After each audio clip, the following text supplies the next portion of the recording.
Hi friends, ഞാൻ ബിജി മോൾ. 20 വർഷങ്ങൾക്ക് മുമ്പുണ്ടായ ഒരു ആക്സിഡൻറ്റിൽ പെട്ട് തളർന്ന കിടപ്പിലാണ് ഞാൻ. 4 ചുവരുകൾക്കുള്ളിൽ ആയതിനു ശേഷം അധികം യാത്രകളൊന്നും ഞാനങ്ങനെ പോയിട്ടില്ല. അത്യാവശ്യം ചില യാത്രകൾ, അതായത് ഹോസ്പിറ്റലിൽ പോകുന്നതും അത്യാവശ്യം ഒഴിച്ചുവിടാനാത്ത ചില യാത്രകൾ മാത്രമേ ഞാൻ പോയിരുന്നുള്ളൂ. പിന്നെ സ്കൂൾ, കോളേജ് റീയൂണിയനൊക്കെ ഫ്രണ്ട്സിനോടൊപ്പം പോയിട്ടുണ്ട്. മറ്റ് വിരലിലെണ്ണാവുന്ന ചില യാത്രകൾ മാത്രമാണ് പോയിരുന്നത്. പ്രത്യേകിച്ച് ഇങ്ങനെ ഒത്തിരി പേര് വരുന്ന ഫംഗ്ഷനൊന്നും ഞാനങ്ങനെ പോയിരുന്നില്ല.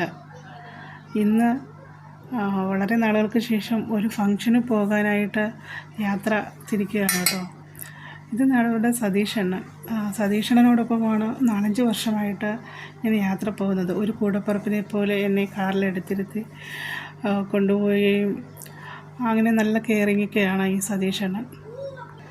ഞാൻ ഈ അവസ്ഥയിലായി യാത്ര ചെയ്യാത്തത് കൊണ്ട് എൻ്റെ ഫ്രണ്ട്സ് ആരും ഇൻവൈറ്റ് ചെയ്തവർ പോലും എന്നെ ആ ഫംഗ്ഷനിൽ പ്രതീക്ഷിക്കുന്നില്ല. അവർക്ക് തീർച്ചയായിട്ടും ഒരു സർപ്രൈസ് തന്നെ ആയിരിക്കും. ഫംഗ്ഷൻ്റെ കൂടുതൽ വിശേഷങ്ങളുമായി അടുത്ത വീഡിയോയിൽ വരാം കേട്ടോ. എല്ലാവരും എൻ്റെ ഈ യൂട്യൂബ് ചാനൽ സബ്സ്ക്രൈബ് ചെയ്തുമല്ലോ. ലൈക്ക്, കമൻറ്റ്, ഷെയർ കൂടി ചെയ്തു.